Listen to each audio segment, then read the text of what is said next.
Hey classes, it's about 2 in the morning. I'm up here at school getting this video together for you because I got a sick kid at home I wasn't expecting and wanted to make sure you guys heard this info from me. So we'll go through these notes here. May not sound the most excited being that it's 2 in the morning, but I'll try to give you what you need here to get these notes done. It's going to be essential questions 16, 17, and 18. It'll finish up our legislative branch notes, so make sure you get these done. Your notebooks are in the back of the room. Hopefully you've already picked those up. There's no grades written on them, but if you turned them in, your grade is in SIS and you can look at it there or ask me tomorrow. All right, here we go. Essential question 16. Some of you classes already got this yesterday. It's over the terms and sessions of Congress. Main thing to know is that a term is every 2 years, and the way you can think of a term is every 2 years we have a brand new Congress. There's going to be new representatives that have been elected since they're elected every 2 years, all 435 reps, and that says that right here. And in the Senate, since we have staggered elections, every 2 years there's going to be at least 33 new there could be at least 33 new senators. So every 2 years we have a brand new term. With the staggered elections, we talked about this in a few of the classes yesterday. What it mainly is for is to keep experience in office. Okay? If every 2 years we have the chance to have 33 brand new senators, the 67 that have already been there for at least 2 years are going to be able to guide them and make sure that our Senate keeps running smoothly. We talked yesterday when we graded the worksheet about the Senate being the more prestigious of the two houses. This goes along with that as well. We always want to make sure there's experience in the Senate. In the House of Reps, we just take it for granted that it'll be hard to elect 435 new representatives. And if somehow that did happen, we'd be okay with it.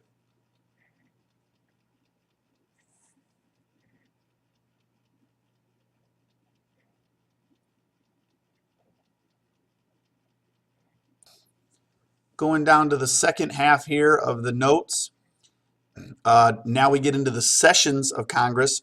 A session is just if a term is every 2 years, a session is each of the years in that term. So a session is the regular yearly meetings of Congress. It's the term divided into 2 sessions. The main thing for us to know is that Congress begins its term each year on January 3rd of an odd-numbered year.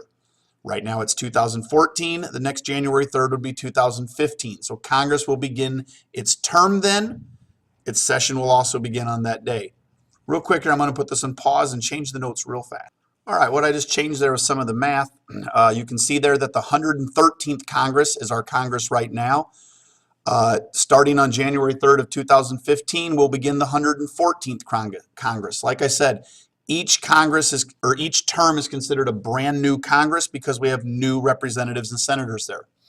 A real easy way to tell what Congress it is take the year it is and subtract it from the year our Constitution became our government, 1789.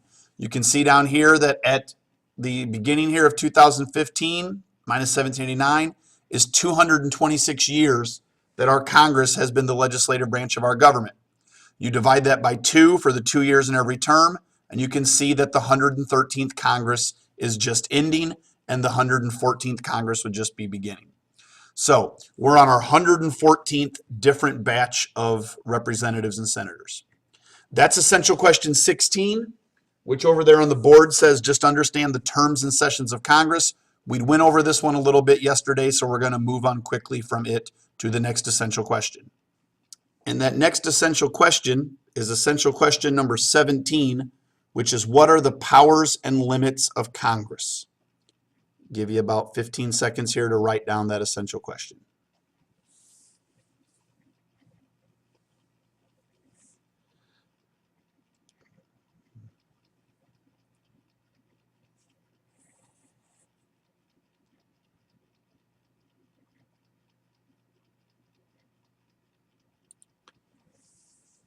All right.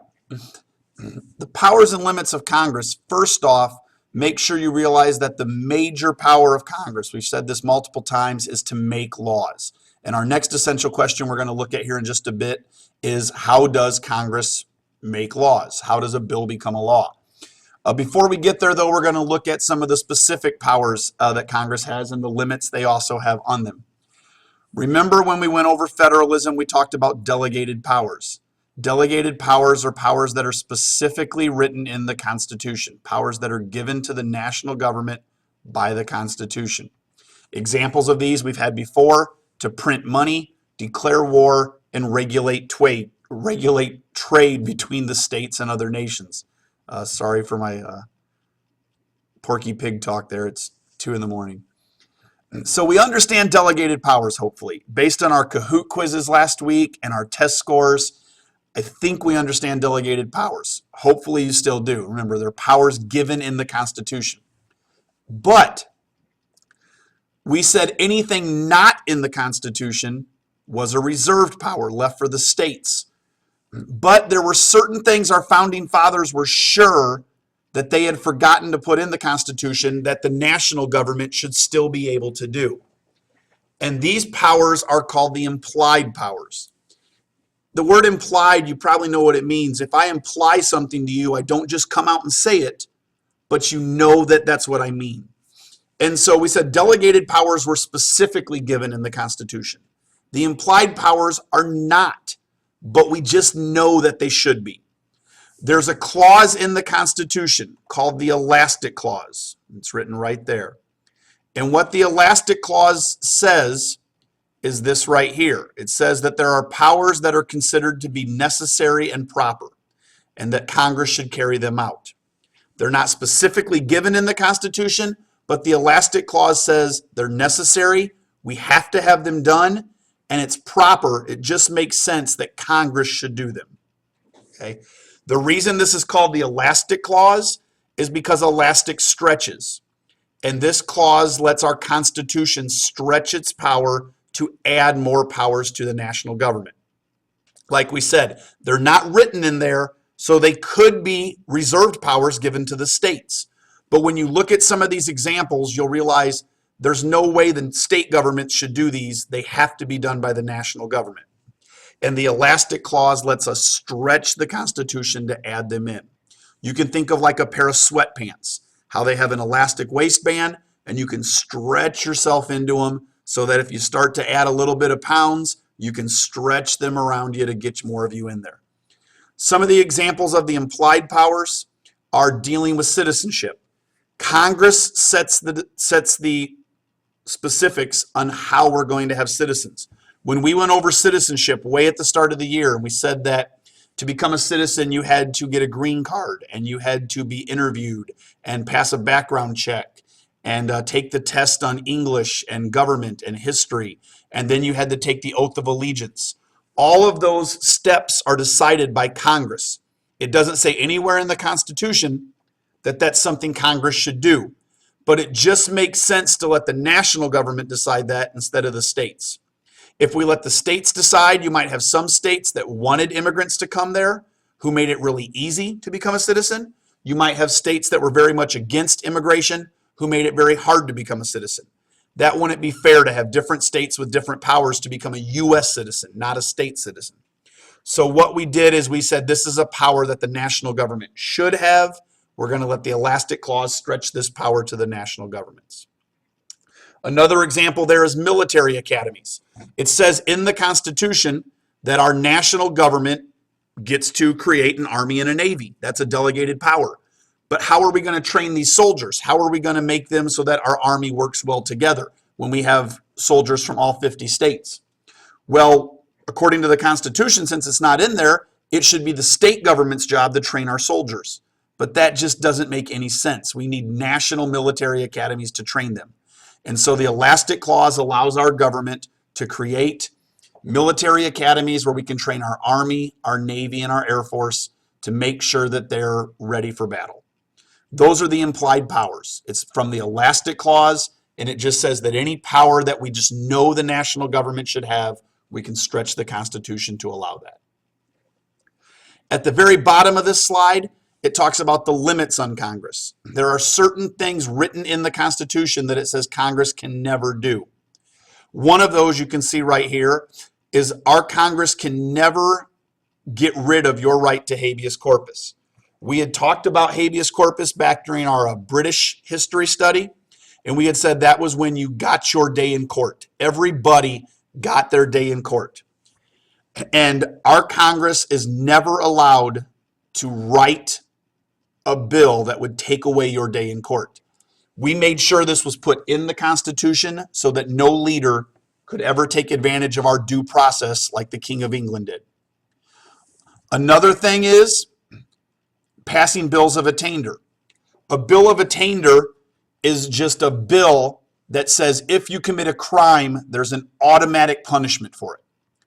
And what that does is it takes away your right to your day in court. It takes away your right to your trial by jury. Because if you're charged with the crime, you're immediately given that punishment. This is against the law. Our Constitution wants to make sure that nobody can be automatically sentenced to a punishment just for being charged of that crime. The final one here is passing an ex post facto law. Our Constitution says right in it, it's written specifically, that our leaders can never pass a law that makes something illegal, that punishes you for something that you did when it was legal. An example would be if tomorrow President Obama passed a law that said anybody who wears pink shirts is going to be sent to jail for a year because he hates the color pink. You've worn pink shirts your whole life. You love them. You don't want to go to prison though, so you throw all your pink shirts away. Garbage man's dumping out your trash, sees your pink shirts, calls the police, says, I see somebody with pink shirts. They come to your house and arrest you. You say, I've never worn a pink shirt since President Obama made this declaration. I haven't broken the law, but he says, you know what? You had a pink shirt. You wore one at one time. I'm going to throw you in jail. That would be an ex post facto law. It's a law that says something you did in the past that was legal and is now illegal, you can still be punished for.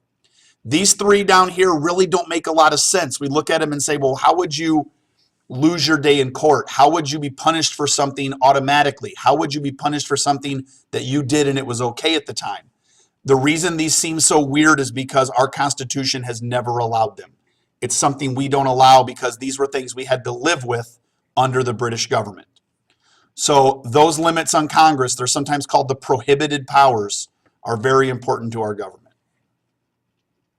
Some special powers of the Senate. Now, these are the things that just the Senate can do. We've talked about the Senate's a little more prestigious. Here are some more examples. The Senate acts as the courtroom in an impeachment trial. We're going to have a slide here in just a bit on impeachment, but the Senate is the court. They are going to act as the judge to find out if this official is guilty or not. All treaties have to be approved by just the Senate. If the president were to make a treaty with another country, the Senate would have to approve it with a 2/3 vote. President Obama just yesterday was working on a treaty with China about trying to clean up coal production and limit global warming. This is something that the Senate will have to approve with a 2/3 vote if they want to go forward with it. And the final special power of the Senate is that certain high officials, such as Supreme Court justices, also members of the president's cabinet, have to be approved by the Senate with the majority vote.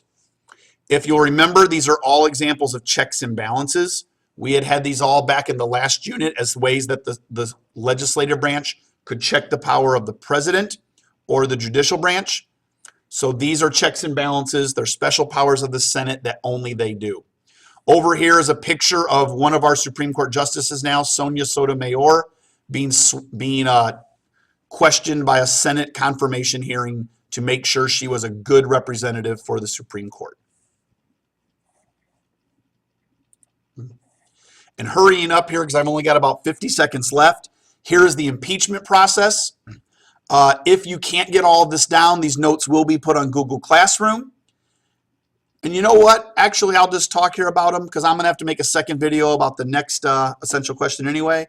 So what the heck? We won't go through this very fast. We'll go through this at our normal speed. So I'll just be quiet here, let you kind of copy these down, and when I pull them up on the next set of notes, I'll talk about them then. So try to get these impeachment process notes down.